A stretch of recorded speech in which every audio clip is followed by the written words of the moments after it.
ஒரு சிறிய கிராமத்தில் அரவிந்த் என்ற சிறுவன் இருந்தான். அவனுக்கு ஒரு கனவு, ஒரு நாள் ஓட்டுப்பந்தயத்தில் நாட்டை பிரதிநிதித்துவப்படுத்த வேண்டும் என்று. ஆனால் அவன் வசித்த கிராமத்தில் ஓட்டம் பழகுவதற்கு ஏற்ற மைதானம், காலனி, வழிகாட்டி எதுவும் இல்லை. அத்தனை சிரமங்கள் இருந்தும் அவன் ஒவ்வொரு நாள் காலையிலும் பள்ளிக்கு செல்லும் முன் வயல்வெளி வழியாக ஓடி பயிற்சி எடுத்துக்கொண்டான். ஒரு நாள் பள்ளியில் நடந்த விளையாட்டுப் போட்டியில் அரவிந்த் கலந்து கொண்டான்.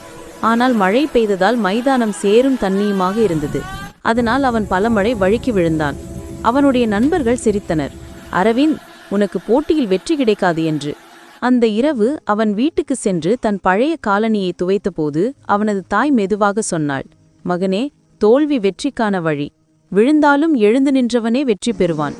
தைரியமாக மீண்டும் முயற்சி செய், நிச்சயமாக நீ வெற்றி பெறுவாய் என்று அவனை அவன் தாய் உற்சாகப்படுத்தினாள். தாயின் வார்த்தை அவனுக்கு சக்தி கொடுத்தது.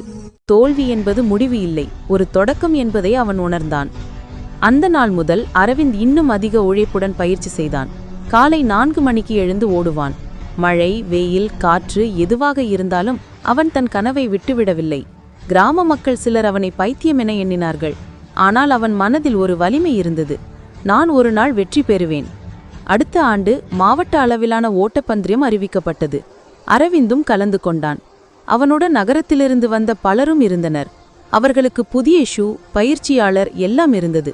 ஆனால் அரவிந்திடம் இருந்தது அவனது உறுதி மட்டுமே. போட்டி தொடங்கியது.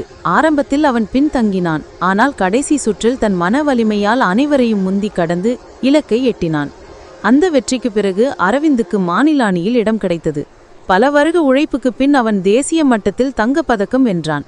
அவனது கிராம மக்கள் பெருமையுடன் அவனது பெயரை கூவி கைத்தட்டினர்.